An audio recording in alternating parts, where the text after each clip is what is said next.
Hello, everyone. Welcome to Climate Talk. And today we are going to talk about the most pressing issue, which is discussed almost every year, and it's like pressing issue for whole world, but particularly for developing countries and Pakistan, because Pakistan was the third most polluted country according to IQ Air in 2021 due to air pollution, and a lot of deaths are attributed to air pollution around the globe and as well as in Pakistan, according to World Health Organization. And today we are going to speak about this, that what we can do, what are the leading causes, and how you can tackle urban air pollution and transform to air pollution and attitude of policymakers with Davar Bhatt, who is public policy analyst and who has been doing a lot of work around air pollution, air quality index, and about his awareness and everything. We all know that he's very active on Twitter as well on these issues. So thank you very much, Davar, for your time. And how is the air quality index in your area today? So, Mariam, for the past, I think 2, 3 days, at least in Lahore, the air quality has been in the range of 150 to 300. And this is relatively better than what we had 3 to 4 weeks ago. And one of the reasons is the wind is picking up. And the other reason is that Lahore High Court actually instituted this work from home system this last week. So they forced the government to notify that schools will only be open 3 days a week, and private offices will also operate with a 2 day work from home policy. So we've seen that this past Friday, the traffic was really low. One of the reasons, of course, it was a half day in the sense, but also the traffic numbers went down immediately when this ban went into place. And because of reduced traffic, I think the air quality has improved. And since it's the beginning of the weekend as well, we usually see that this is a cycle that air pollution builds up throughout the weekdays, and then it goes down during the weekend when your industrial and transportation activities go down. So it's relatively better, but like, if you look at from the WHO sort of scale, anything above 100 is unhealthy, and above 200, of course, it's very unhealthy. So still, most of our population is exposed to very unhealthy air. So you're saying that barbecue has not contributed anything to air pollution this year, which is like kind of good news because weekends are safe in Lahore. So Davar, we see that you just mentioned about Lahore High Court.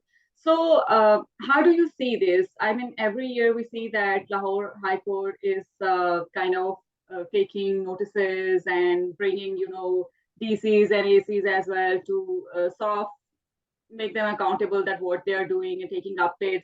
I mean, do you think that such sort of emergency measures and the role of court should be the way forward towards it? I mean, how do you see it? So, very honestly, high courts or even lower courts, any sort of court intervening in administrative matters isn't the right way to do things. And we have a history in Pakistan where departmental incompetence or inefficiencies become so big that citizens or the court itself wants to get it done, wants to get it dealt with. And that is what happened with the air quality issue as well, that visible smog was present, people were falling sick, and the environment department itself never did anything until a citizen's petition landed in the High Court, and then the High Court also dealt with it as a writ petition. So, in this sense, I think from a governance angle, from a public policy angle, this is a very bad precedent that the government or administration does not do anything until the court gets activated. And from a purely legal understanding, I think we still are very far off from a perfect model. So in the meanwhile, the court has to intervene because we know that if it doesn't, there's no alternative anyway. And the issue is also with the members of the court that itself, the judges and the senior sort of bureaucracy in the court, they're citizens of Lahore, they're citizens of Punjab. So they're impacted as well. So air pollution, unlike water pollution, you can get clean water, you have those bottles, water services. For clean air, these senior judges, the Chief Justice of the Lahore High Court himself, he's also sort of an environmentalist himself. When this whole process was happening, Justice Mansoor Ali Shah, a couple of years back, I think 2004, he was an advocate who petitioned for the fuel quality improvements. And similarly, the very initial case, the Shaila Zia case, when air quality and clean air was recognized as a basic right, again, Mansoor Ali Shah was also involved while he was an advocate. So I think there's also that sort of interest that this became such a big issue at a point when he was Chief Justice of the Lahore High Court. But also anyone living in Lahore who is aware of these issues, if they're at a high office, they want to do something about it. But at the same time, we keep on coming back to the same issue that the departmental capacity to deal with it has not been built over the past 4 years. And every year, the court has to come and react to it. Close down schools, close down break-ins, close down industries, this and that. And we don't see a solid policy to shift any sort of, say, to a sustainable model that could eventually have cleaner air throughout the season. So you were talking about these measures and emergency measures and all that. So one of the action which is taken and which get highlights is to make farmers accountable, because during smog season we know that farmers do stubble burning to prepare their fields for the next crop and all that. So are there any latest research studies which shows that how much fraction farmers are contributing, and what are the major contributors to the air pollution actually in urban settings? So just to talk about urban areas in general, the biggest one in Pakistan is transport. I was part of a study for Peshawar, and the estimate that we were able to get was 60% contribution is transport. Similarly, a very high contribution is in Karachi. There's research going on it as well. If you look at Lahore specifically, the Smog Commission report itself quotes 58% from transport. And it also then divides it that diesel combustion is 30%, and on top of it, 28% was from rickshaws. So the Lahore High Court Smog Commission report also says transport. There's also a Punjab-wide study. It also looks into rural areas. So when you're looking at the whole region, in that sense, you underestimate the transport emissions, but even that study says 43% from transport. Then you have industry 25%. Then you have further your stubble burning, which was 20%. So during the October-November period, these 2 months when stubble burning happens, the contribution from stubble burning was 20%. Rest of the year, there's no contribution to stubble burning because it's a seasonal thing. It either happens in April or May, or happens in October and November, whenever the harvest takes place. And then the smaller component is the power sector, because power sector still has a lot of dirty fuel being used in it, furnace oil and coal specifically. So that is what we have the information suggests right now. I think if you do a new study for Lahore specifically, the number of cars has so massively increased over the past 10 years that you will come up with the conclusion that at least half of the pollution in Lahore comes from within the city's own transport usage. So you were referring to different these research studies which were, showing numbers in different capitals of Pakistan. So how do you see data? What were the sources of data? Because we know that as soon as this issue of air pollution emerged, be it smog or rest of the year air pollution, government is always against data. I'm not sure what is the government's feeling about the data this year, but until last year, they are always denying that these are very high and alarming number by U.S. embassy or the other embassies and the private data provider. So, what is the status of that, and what were the sources of data in the studies which you have referred? What is the attitude of the government and policymakers overall, be it provincial or the federal government? So the data that source apportionment studies use is different than what real-time air quality data is. So a lot of these studies are university level studies, and in many cases, these are public sector universities. So the equipment they use is approved from the government already. So AGC registered universities go through a lengthy process for equipment procurement, and usually, I know that you, for example, you have the Government College University. It has Environmental Sciences Department. Then Punjab University, it has Environmental Sciences Department. So all of these have their equipment, and these are like government recognized universities. So studies from coming from there are, I honestly don't think there is anything to dispute in those. The other thing, other study, the Punjab wide study was actually partly done by the Agricultural Department of Punjab government itself. So it's also a government level study. So these are the numbers that they agree with, but these are source apportionment numbers. What they dispute is the real-time particulate matter data. And the question here is that they suggest that the privately installed citizen-led monitors overestimate the pollution, but at the same time, they don't have data from their end to really counter it because they don't have active monitors which are publicly disseminating similar information.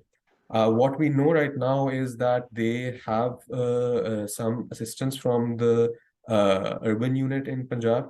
At the same time, some private operators have also provided low-cost data, but these sort of data sets aren't available to the public. So these are for government's internal use, and what they are providing right now is from only 2-3 monitors, which comes onto the EPD website. So in this case, I think on their end, they are left speechless in a way that they also don't have any data set. What a lot both sides sort of they agree on is that the monitors installed by the US EPA are very world class, easily approved. You cannot dispute that data because these devices that they use are in thousands of dollars. So I think they agree to that data set as well, that this is accurate information. A lot of them use that data set as well. So that's sort of a, so I think, middle ground where everyone agrees on the data. And of course, even those monitors suggest that air quality is very unhealthy or hazardous, or in some cases, it also goes beyond index when it goes above 500. So that's where we are. And of course, when people are falling sick, you have, your respiratory issues skyrocket due from October to January. And similarly, anyone who is living in these cities right now, they will tell you that elders and children in particular have to be nebulized on a regular basis. I know like elite households, people who can afford it, they have air purifiers, and all air purifiers now come with a sensor and they show you that this is going above 300, this is going about 400. Some households are starting to keep those nebulizing machines at home. So they know that it's becoming such a regular process that we can just do it at our home now. So that's the situation, and people are feeling the health effects as well. So they don't really question the data even anymore. They're like, we don't really know what the number is, but we know it's unhealthy because all of us are sick. Yeah. So, Dawar, there are like after 18th Amendment in Constitution, provinces are responsible to sort of take measures and precautionary measures or actions when it comes to environment and also, of course, air pollution. So, how do you see different provinces? I mean, can you rate that which province is doing better, or maybe I should ask which province is doing worst? What is like their measurement status according to your opinion? So, doing governance wise, of course, I will always rate poorest is probably Balochistan because their capacity is non-existent. They've never had a proper air quality study. But luckily, Balochistan is in a place, and because of lower population, Quetta, for example, is the least polluted of the provincial capitals. At the same time, this year and the last year, Peshawar is coming on par with Lahore in terms of air quality. So while because of these school shutdowns and office shutdowns, Lahore's air quality went down a few points, Peshawar's came ahead. because they don't have similar shutdowns going on. And they have the exact same issues, poor regulation, very dirty quality fuel being used in industry and transport, and the number of cars skyrocketing. Uh, because of these reasons, you have these two cities in Pakistan being the most polluted right now. Within Punjab, we have other cities which are polluted, Faisalabad, Multan. There was a study 2 years ago which also showed that Jhang district, it isn't, people don't think about it might be polluted, but Jhang district, because it's next to a desert region, so there's a lot of PM10 pollution, the bigger particle. So no one has enough information on it, but studies show that the southern Punjab belt is also very polluted. It has dust and combustion emissions both mixing together. And then, of course, you have Karachi. Karachi throughout the year has sea breeze, so it remains clean for summer and your autumn months. But right now, in winter months, when the sea breeze dies down, this is when even Karachi has 200, 300 level AQI. So that's what's happening right now. All our major provincial capitals are very badly polluted. Uh, Lahore, in a sense, has data from private and your consulate sources or one or two monitors from the government because the court ordered it. So you have some regulator interest. Other cities don't have those. Peshawar doesn't have a government monitor. Karachi has a government monitor, but the very recent reports that we know of are from 2018. Since then, there's no active air quality monitoring in Karachi. And then you have the Park EPA doing some monitoring in Islamabad. Otherwise, in this regard, after 18th Amendment, the federal capital and the provincial capitals have very little information. A lot of work needs to be done on this, and KP has sidelined some budget amount this year. Similarly, Punjab has funding from the World Bank to procure monitors, which might come in the next year or something. Karachi, I'm not sure if any serious work is being done on it. But again, these are like the big cities. Now we also need information from smaller cities because all of these issues are now seeping into our semi-urban zones as well. You have increased number of traffic. You have this horizontal sprawl that is happening throughout Pakistan with housing societies and urbanization. And then you have also unregulated industry everywhere. So this is becoming a bigger issue. What I can say in this regard is that right now, and a lot of people sometimes disagree with me, but because this is such a similar issue over multiple regions in the country, certain aspects of this have to be dealt by the federal government. While the law says right now we cannot do this, but some sort of legal amendment at the parliament has to come, which takes back certain departmental leeway back to the federation. The rules of business were amended to give it to the provinces, but provinces don't have the capacity, and also the entire country needs a policy. So maybe clean air is something that the Ministry for Climate Change needs to look into, and Park EPL needs to lead instead of the provinces, while your local level issues can continue being led by, for example, soil pollution is something that is a very local issue. Similarly, a specific water stream, if it's polluted, it's a local level issue. If there's industrial effluent, it's a district level issue. But clean air, which is going to travel from one part of the country to other, cross border, everywhere, that has to be dealt with the federal government. It could be the Ministry for Climate Change, Ministry for Interprovincial Coordination. Something like that has to come up. You have rightly talked about these sort of issues between provinces and the federal level when it comes to tackling this air pollution issue. So moving towards the other doable solutions apart from institutional setup, as you mentioned, the major factor is, of course, transportation sector, and we all know that there was like this electric vehicle policy in the past few years, and there were like some set up in Islamabad. I'm not sure about other cities about this infrastructure of recharging of batteries if they have e-bikes or other vehicles. So there are like roles of other departments and ministry as well when it comes to tackling, and we know that they have like their own interests. So what is the doable solution for tackling air pollution apart from these institutional setup? So this was something that a lot of people also question about, that what can Lahore do in specific? Of course, whenever the pollution starts going up, you will always have a reactive policy. But the reactive policy can at least minimize the health impacts, and that the reactive policy can come in the shape of vehicle restrictions.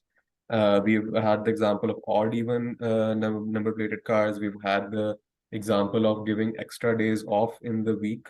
A lot of people, especially your private offices and schools, were able to move to a home model during COVID. So you have an example that this can be done on an extra day basis during a certain season.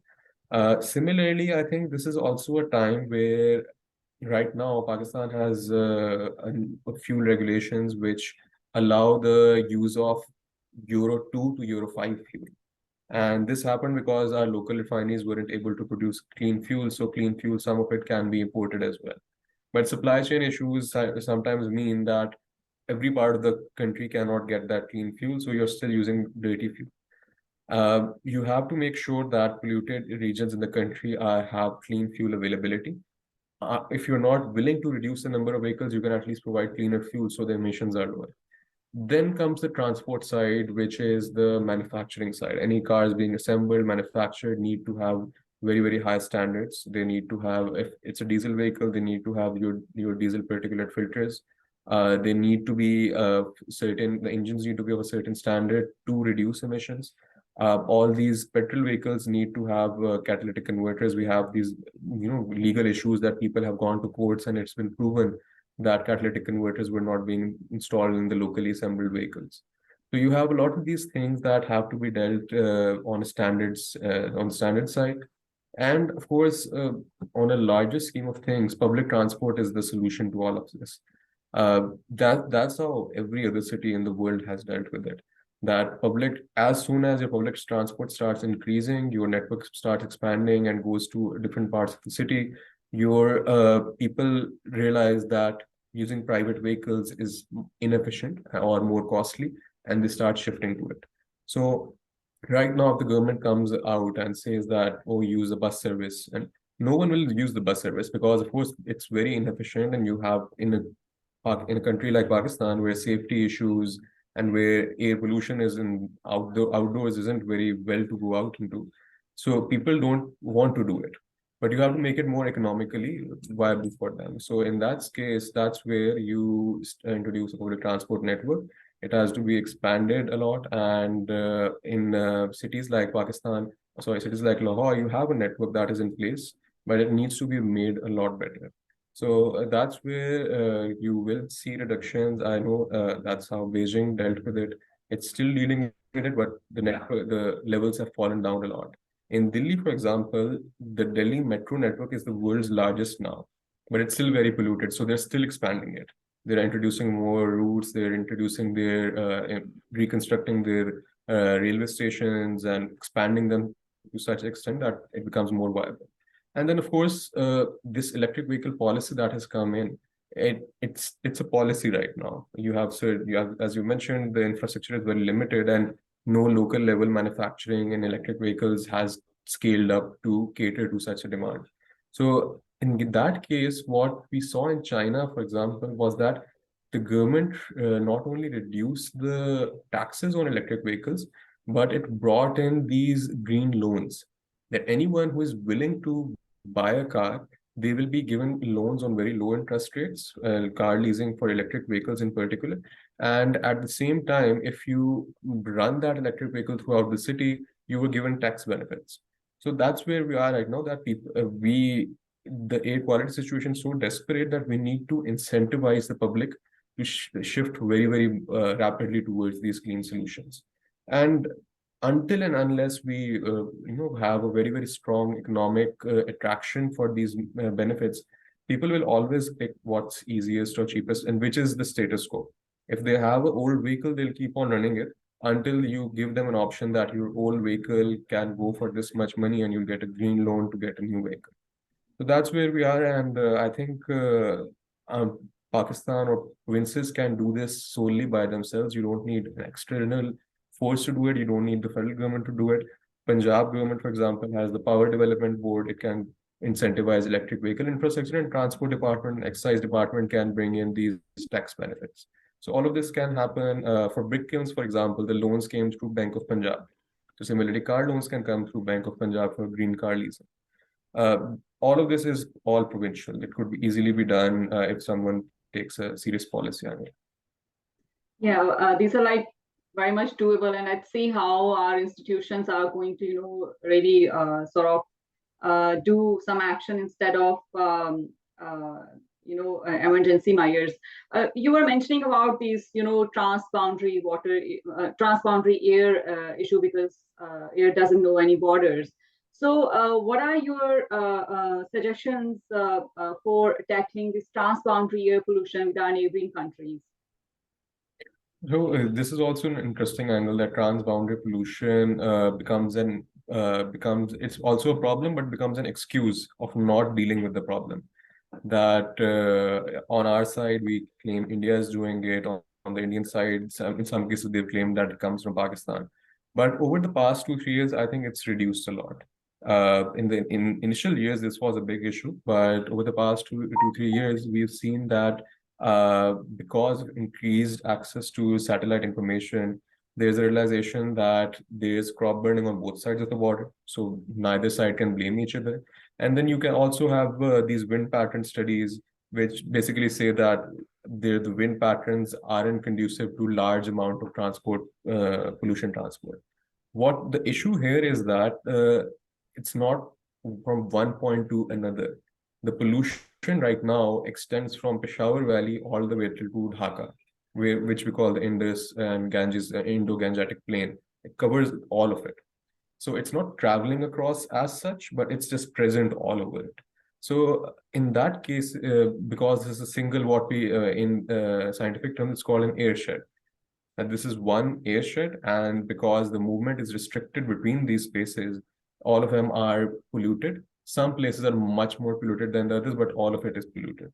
So what we need to see right now is some sort of either information sharing or some sort of policy actions that are done on both sides of the border. It could be a policy to control stubble burning. It could be a policy to increase your greening of the region between the borders. So the transboundary sort of dust flow can be reduced. Uh, I know that Pakistan has tried for at least on 2 occasions to reach out to the Indian side. The Indian side, on the other hand, hasn't been very open to it. So this is an issue that some sort of climate diplomacy will have to come into play, and we deal with it that way. There is, for example, at the people-to-people level, and also because it's a public health issue, I'm sure all your international donors and international global health organizations are interested in dealing with it. So it has to be there has to be an understanding between both sides on how to deal with your transboundary issues. And the easiest, I think, starting point here would be to come up with some sort of disposal method for your stubble, because I know there's some development on the Indian side of this chemical compound which helps in removing the stubble instead of burning it. On the Pakistani side, we have those seeders that are becoming much more active. And the ban, I know that this year they tried to be very, very strict with it. But over a long period of time, you cannot do it year after year that you put in a ban and fine farmers. The alternative or working together to build an alternative could be sort of confidence building measure, and that could further taken it further to your transboundary pollution issue in general. Well, thank you very much, Dawar, for sharing very interesting takeaways and doable actions, not only within Pakistan, but how we can work with neighboring countries as well.